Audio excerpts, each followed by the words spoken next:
पिपिली पोपोरंगा पंचायत रे प्रभु श्रीरामंक नूतन मंदिर और विग्रह प्रतिष्ठा उत्सव अनुष्ठित हो जाइछि। स्थानीय दया नदी एक विराट कलश शोभायात्रा रे शताधिक पुरुष और महिला कलशधारी यज्ञ मंडप प्रवेश करथिले। एही अवसर रे पूजार्चना होम वेद पाठ और धार्मिक कार्यक्रम 7 दिन धरी अनुष्ठित हेबो। 46 वर्ष धरी ग्राम रे रामलीला चली आसुवा बेले चलित वर्ष आसंता 28 रे सीता चोरी, 29 तारीख रे लंका पोड़ी और 30 रे विग्रहंक विमान यात्रा नगर परिक्रमा अनुष्ठित हेबो। ब्यूरो रिपोर्ट दि रूरल न्यूज ओडिया।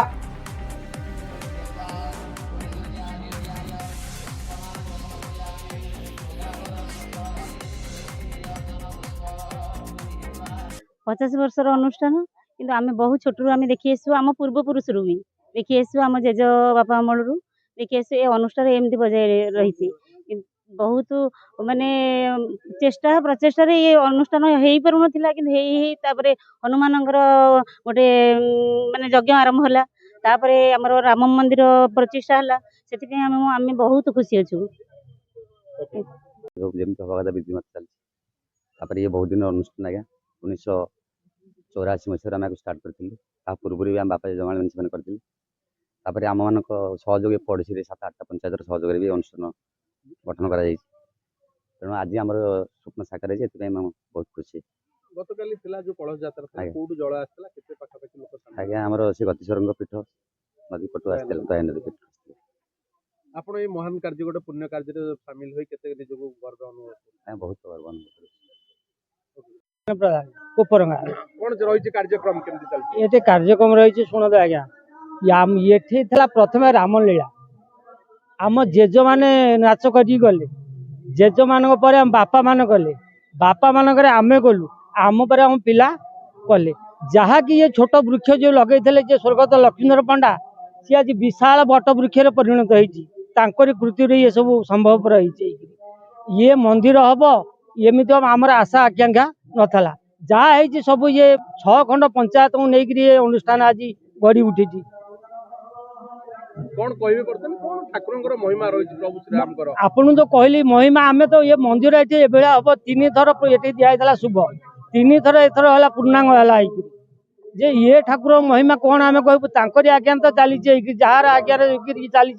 नदी ना ददरा ना चली नदी पार होमें ता विषय कौन कहू कौन कहबे जो पूजा अर्चना चलती यज्ञ पाठ चलती नूतन मंदिर प्रतिष्ठा उत्सव केते उत्सव कर अछि कोन सब कार्यक्रम आमे तो बहुत समस्त उत्सव अच्छा कि मु 25 वर्ष है बहु से आसबार ये अनुष्ठान में जोग देती मो शशुर अमल जेजे बापा अमल अनुष्ठान लगी रही मंदिर प्रतिष्ठा हो पार ना पंचायत एवं ब्लॉक स्तर समस्त ग्रामवासी माने सहयोग करने अनुसार ये अनुष्ठान ए वर्ष प्रतिष्ठा रूप से अनुष्ठान कर समस्त पिलाठू छोटू बड़ पर्यंत समस्त सहयोग अनुसार ये अनुष्ठान उत्सव आनंद आम ए बहुत खुशी। कौन कहबे ठाकुर विषय कौन अनुभूति रही बहुत अनुभूति तो कहले सरबनी किंतु आम बहु अमल अनुभूति रे मु जति अनुभूत किंतु मु जत्ते बेले जो मुहूर्त रे प्रभु को डाकी प्रभु शुणी अनुष्ठान एते जोर एते मात्रा रे बढ़ीथिला एठी लोक कर आड़े नतले 50-60 खंड गाँ एठी समस्त आसिक रामलीलार सब कार्यक्रम योगदान दौले निज अनुभव उपभोग करके जाउथिले किंतु यही राम मंदिर प्रतिष्ठा महाशांति यज्ञ विषय जिते प्रभुंर आदेश है 2026 मसीहा मार्च मास 24 तारिख में रंकुण रोपण होपर से कलश यात्रा है कलश यात्रा पर गोपूजा सूर्य पूजा एमती नाना विधि मुताबक चली रही किंतु आमे समस्त को आज सचेतन करूँ जो हिंदू ये जो राम राम बोली आमे आमको गर्व मन भावुँ आज हिंदू राष्ट्र पे आमे समस्त हाहाकार आसंता नवमी राम नवमी रे जपरी भारत वर्ष समस्त हिंदू समाज आज जागृत हो उठी आसी सब उठे फंक्शन दानी यात्रा सेमती आम भाग्य मान करूँ आज पोपरंगा रे से राम नवमी दिन रे आज गोटे नूतन मंदिर गढ़ी उठी एवं समस्त सहयोग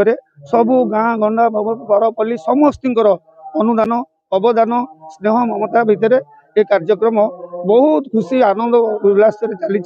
जो थे कि किसी कल्पना करहबनी कि तार किसी वक्तव्य दे हेबनी कहीकि नमस्कार मु निरंजन सेनापति उपरणा ग्राम पंचायत सरपंच। कौन रही बर्तमान पे आपंकर कार्यक्रम कौन चली आज जो आम चली नूतन मंदिर प्रतिष्ठा पूजा अर्चना चली आज हूँ सूर्य पूजा चलती।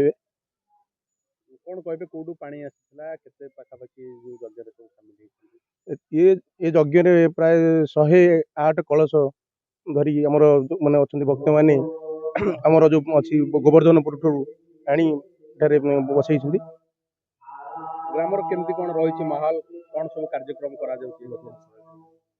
आम ये संस्थाटी हूँ प्राय पुरातन माने 100 वर्ष काल संस्था जहाँकि आज पर्यंत पूर्ण होता ग्रामवासी सहयोग एवं पंचायत सहयोग पंचायत बाहर आखपाखर लोक मान सहयोग आज ये अनुष्ठान पूर्णांग होगा जाऊँगी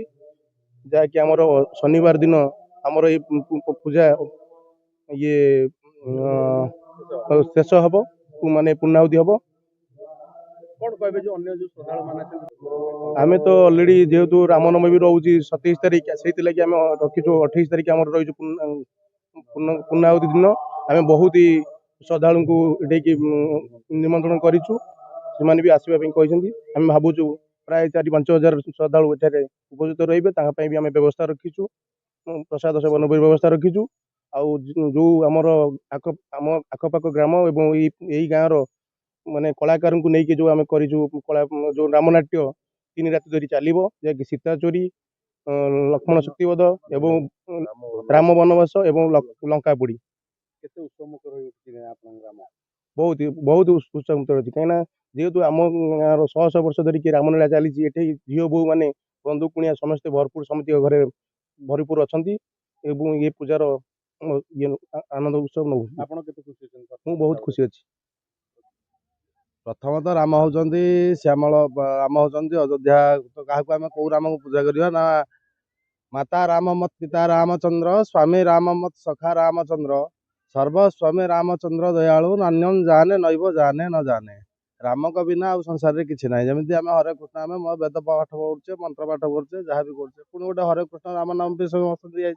हरे कृष्ण कृष्ण कृष्ण हरे हरे हरे राम राम राम हरे राम नाम दिया राम बिना संसार रे किछि नाही।